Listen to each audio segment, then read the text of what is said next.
to the RunnerX podcast, where we talk about all things running. As many runners know, it's 90% mental. So join Coach Valerie and Coach Caroline as we go through the mental side of running. Welcome back to the RunnerX podcast. I'm your host, Coach Caroline, and I'm here with Coach Valerie. Coach, the Olympics are going on, and I was, I've been kind of listening to it. I haven't been really following it much. I'm just kind of catching the little bits. I did see, though, a article about how the triathletes were having trouble being able to swim in the Seine. And so they were, I'm probably pronouncing that wrong. It's been decades since I took my French class, so feel free to correct me. But the point is that they couldn't, they didn't know if they'd be actually able to compete in it. They were having issues practicing in it.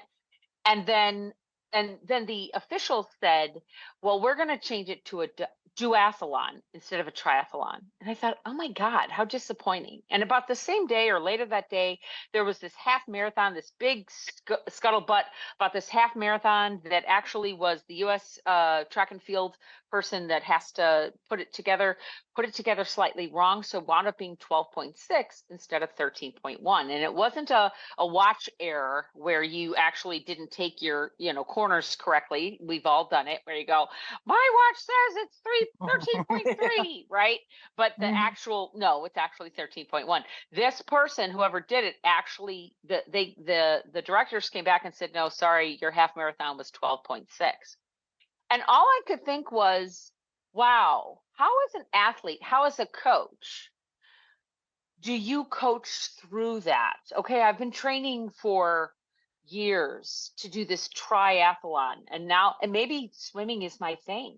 Maybe running and biking are like, because in the triathlon, there's always one or two that you're really good at, and a third that you're like, you know what I mean? And maybe not at the Olympic level, but at least the few that I've done, like, I was a swimmer, so the swimmer would have been my thing, and the biking and the running at the time wouldn't have been my thing. Eventually, it became running and swimming, but biking was never my thing. But my point to you is, for you, like as a coach, how do you, one, walk me through that? I'm in the event, and I'm now 12.6 instead of a 13.1, and I've just found out that I'm not going to be able to do a triathlon. I have to do a duathlon. Or I had a friend that was literally seconds away from qualifying for Boston. And so she had to wait till the next year, and then she qualified by 5 minutes. But it was like literally seconds. I think she had to be under 4 hours, and she was at like 4:02. I'm not kidding. It was like crazy. So how do you coach through that? I mean, I know from a mindset perspective, I'd be asking people, well, what are you making this mean? And we would go through a series of like, what ifs, right? What are you making it mean? How are you taking it on yourself? But that's from a purely mindset perspective, not from my coach. Like, how do you do that? Well, really similarly, like you have to put in what if situations and thoughts during training. Okay. Now, by the way, that course being short, one of the things that's interesting today is because marathons are now so popular and half marathons, a lot of them require a qualifying time to get in. So say you trained, for this half marathon and you were using it as a qualifier to get into something, you can see how that would be like, it's so frustrating. And every runner has a Garmin. So I'm sure they realized it at some point, this is off. I mean, there's no way, or they got to the finish line. And, it's interesting because when I first started racing, and I'm sure when I first started racing, there was no Garmin's or anything, right? There wasn't all the that there is now. So I feel like there's more pressure even on the recreational runner, not just the elites, but everybody. Like they want to know their time, and all this data is available. So I feel like part of what you do in training is talk about what's going to happen if. So like, for example, anything that's long distance endurance wise, we bring in things like what's your fueling, how are you going to eat? With triathlons, you want to prepare for things like flat tires, things like, right? Something could go wrong here. So you have to, when you start to see more headlines or more of these things happening, then it just allows me to put more questions in, like what's, and by the way, I had a client that did an Ironman, and the same thing happened. It was the kind of thing where the weather wasn't cooperating, so they were on the fence, like they didn't know if they were going to swim. Are we going to swim? Back and forth and back and forth. So then they finally decided, let's do the swim. Off they go. Well, guess what? They got in the water, started going, and then lightning or thunder, one of the two. So then they're like, everyone out, everyone out. And then he got to finish the bike and the run. And he said to me, but I'm not a real Ironman because I only swam, the Ironman course is 2.4 for the swim. And he swam, I want to say 1.8. I mean, it was, so as the coach, I said to him, you're an Ironman because you survived. The whole event was so stressful on the mind. You already got your body prepared, and, I told him having to panic and get out of the water, all of that. So I tried to help him find the success in what he had accomplished. And then I said, now you can do it. Let's find another race. And then you'll have but I get that where you're like, I'm not an Ironman. I didn't swim the whole distance, or I didn't bike the whole distance, or whatever it is. Right. So I can imagine getting to the Olympics and, you can't, you're not an Olympian. However, same thing. It's like, whatever you're doing to train for your event as your coach, to me, that's the same. Right now, I've obviously never trained an Olympic athlete. However, to me, it's like whether you're trying to just train for your recreational neighborhood 5K, or you're doing an Ironman, marathon, all these events. We have a lot of ultra runners. That's your event. So I think it's as big of a deal, right, for you. So preparing for how am I going to handle these situations is a huge mindset part of it, which is why, guys, we have the double. I'm always the physical, that's my thing. And then Caroline does the mindset. But I mean, it's not like we don't discuss those things as well.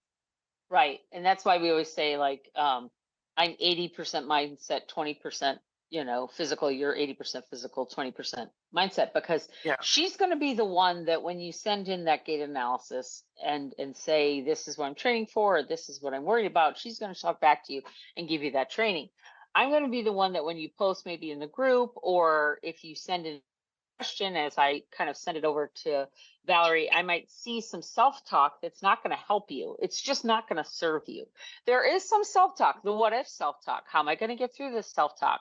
But also the what am I making it mean? We had a triathlete that was, she's a lawyer, she's a triathlete, she doesn't have children, but she's a dog mom. She had some new puppies.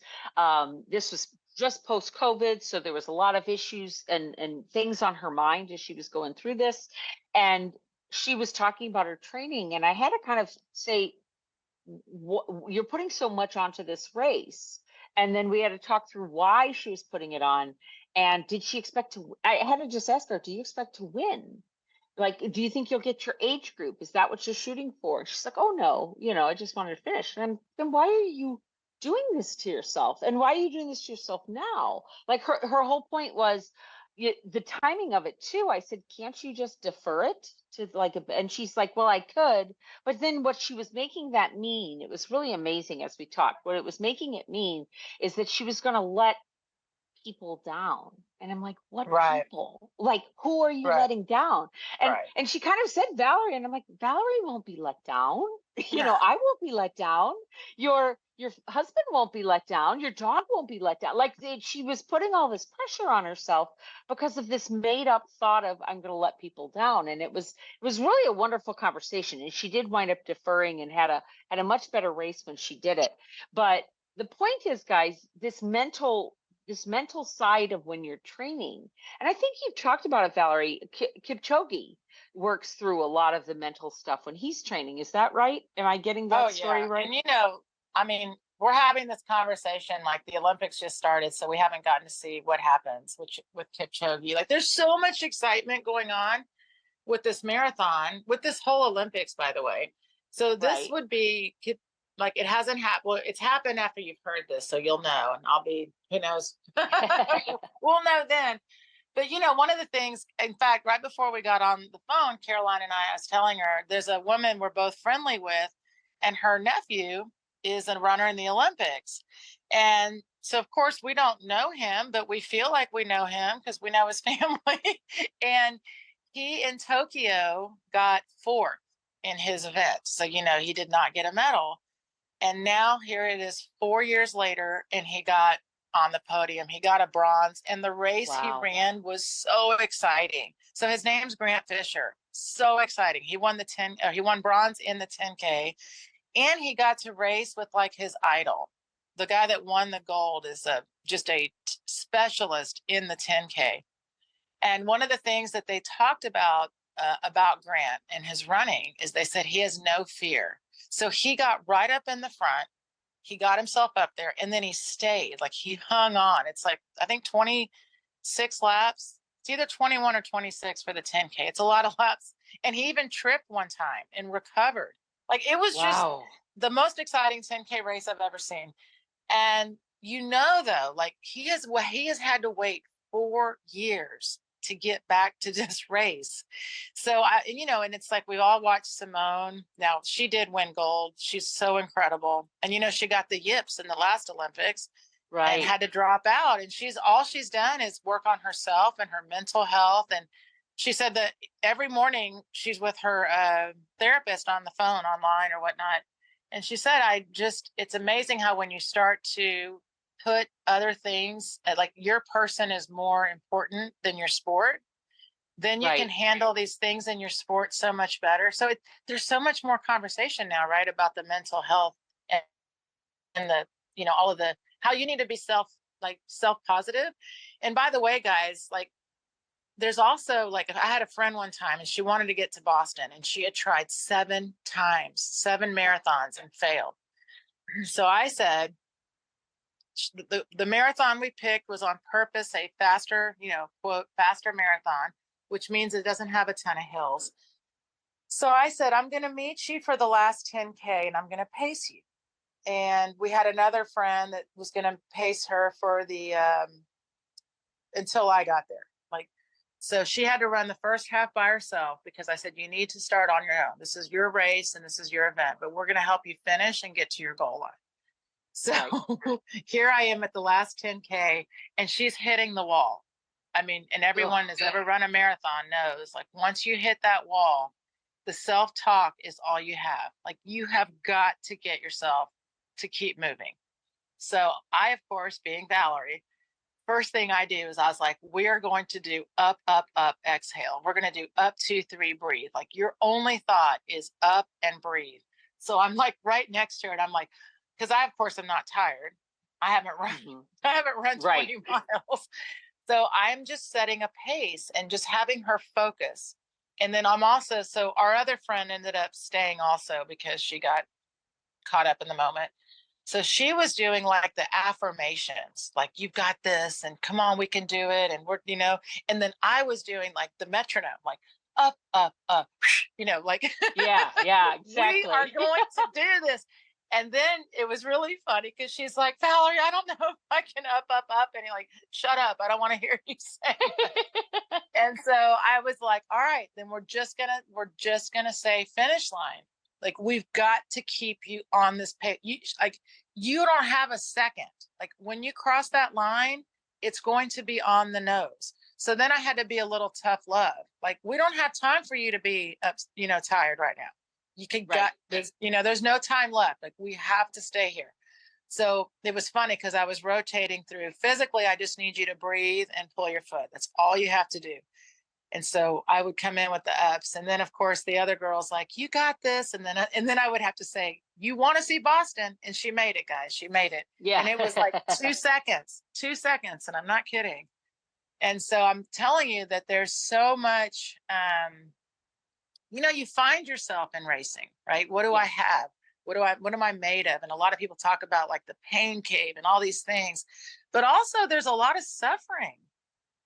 There really is. Like, you're especially, like, if I'm trying to get a time, I'm trying to, beat my last time, or I just want to finish. There's so much of that. So the more you can have a positive mindset, one, because, like, Caroline, I say this all the time, like, being positive about your run, whatever your race or your events, is huge. But also having that mindset of, like, all I can do right now is pull my foot up and breathe. So that's what I'm going to do. I'm telling you, it just makes life so much easier, or whatever your event is. Like when you can focus on the movement of what's going on, it also helps clear your mind of all those other thoughts. And that being said, let's kind of that's a great place to kind of end it. And I want you guys to think about this as you go out there and you decide what you're going to do, maybe for the fall marathon season, or maybe you're just getting started or coming back from an injury or what have you. This is paramount. Like how you're going to train, how you're going to prepare for the what ifs that could happen, how you make it through that training day. But then I also want you to think about, what about the day after you finished the race? You did what you needed to do. Maybe all I wanted to do was finish it. Great, you finished it. All I wanted to do was hit that time. Great, you hit that time. All I wanted to do was get gold. Great, you got gold. Okay, so now what? There is a real malaise that comes up with, now I don't have the next thing. So when you're thinking about like your fall, what you want to run this fall, don't lock yourself into thinking just this fall, 2024 fall. Like, okay, this fall I want to do this. I would love to maybe someday work into this. I know that the Olympic athletes, when they get gold, they don't say, whoop, I'm done. you know, they take a little time and then they plan for the next one, which is 4 years away. And sometimes they make it, sometimes they don't. But let this be a lifetime journey, guys, so that one either bad experience, tough experience, struggle, or great euphoric experience, I don't want you living in a cave, but I also don't want you to discount the goodness that can happen after you do hit that goal. I made that goal. People will hit the goal and then go, okay, next. No, relish it. Like, wear your medal to work the next day. Tell your friends, write in your journal, go have a great meal. Take that time to say, I did it, before you go, okay, now what? Now next, kind of thing. So I just kind of want to wrap it up that way, guys, is that a lot of times we live in that struggle bus, or we prepare for that struggle bus, but then we don't prepare for the greatness and giving ourselves the ability to say, yes, pat me on the back. I did it, right?